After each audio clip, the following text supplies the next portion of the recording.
Saudara dan saudari yang terkasih, salam jumpa untuk kita semua. Pada hari ini kita merayakan hari Minggu biasa pekan ke-6. Saya ingin mengawali permenungan kita ini dengan mengisahkan sharing singkat dari seorang ibu yang sehari-harinya bekerja sebagai tukang tenun. Dia membuat tenun ikat atau kain sarung. Ibu ini mengatakan bahwa dia sering mengalami kesulitan ekonomi untuk membiayai sekolah anak-anaknya.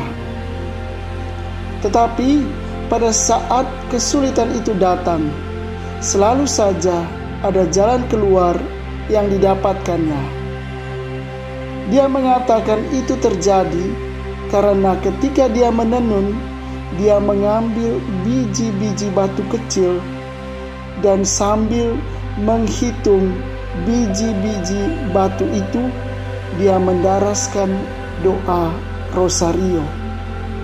Dia percaya bahwa kemudahan yang dialaminya itu terjadi karena bantuan, karena rahmat Tuhan.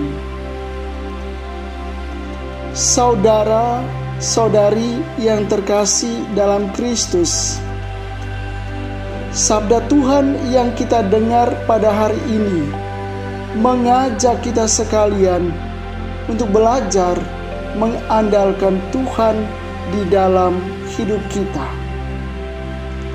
Nabi Yeremia mengatakan bahwa orang yang mengandalkan Tuhan adalah orang-orang yang diberkati.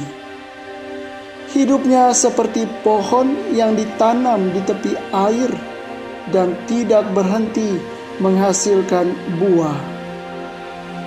Yesus dalam Injil secara langsung menggunakan istilah diberkati ini dengan sebutan Yunani makarios, yang artinya berbahagialah.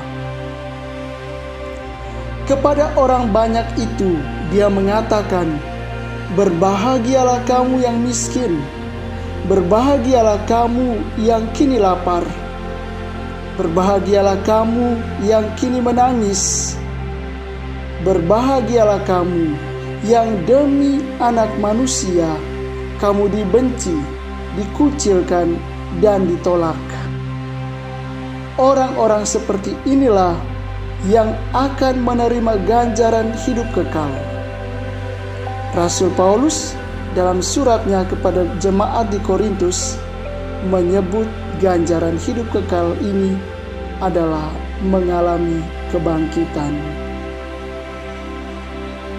Sesungguhnya apa yang disebutkan oleh Yesus dalam Injil tentang orang miskin, tentang orang lapar, orang yang menangis, dan orang yang dikucilkan adalah realitas sosial yang menggambarkan tentang situasi kekurangan, sesuatu yang secara manusia tidak sempurna.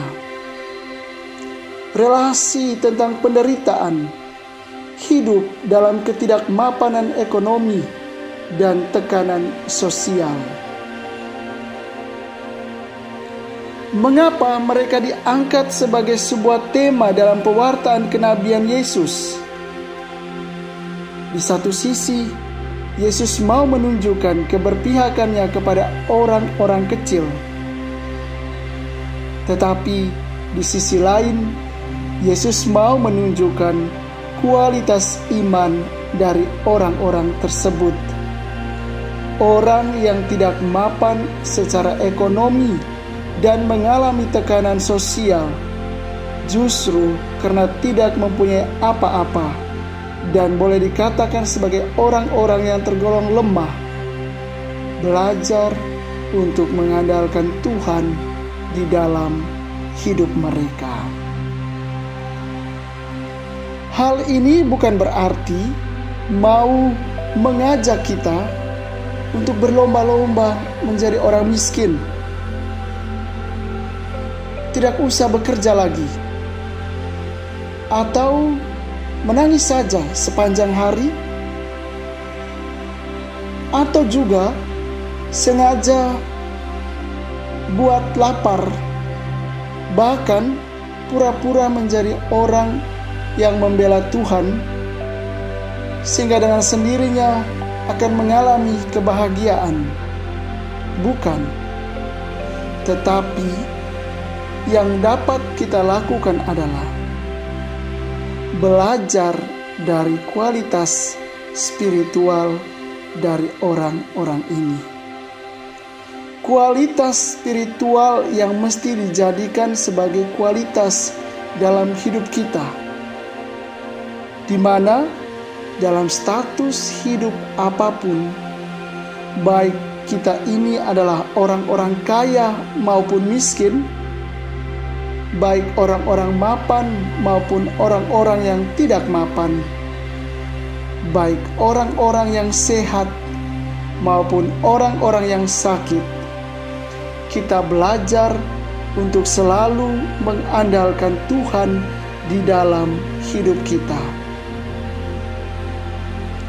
Kita tahu bagaimana kita harus berseru kepada Tuhan pada waktu mana, dan bagaimana kita harus bekerja di dalam hidup kita. Jadilah seperti sebuah pohon yang bagaimana harus bekerja, berjuang untuk bisa tumbuh di dalam hidup, tetapi juga ada bagian-bagian tertentu yang butuh menyerap kekuatan dari sumber mata air, yakni Tuhan itu sendiri. Kita mengolahnya sebagai suatu paket yang utuh di dalam hidup, supaya bisa menghasilkan buah untuk hidup kita dan hidup orang lain. Saudara dan saudari yang terkasih, menjadi orang yang terberkati atau menjadi orang yang terkutuk, itu adalah pilihan bebas dari masing-masing kita. Silakan menentukan pilihan kita, tetapi yang pasti rahmat Tuhan akan selalu terbuka bagi orang-orang yang mau mengandalkan Tuhan, yang mau mengandalkan Dia di dalam hidup. Mari kita merenungkannya. Semoga Tuhan memberkati.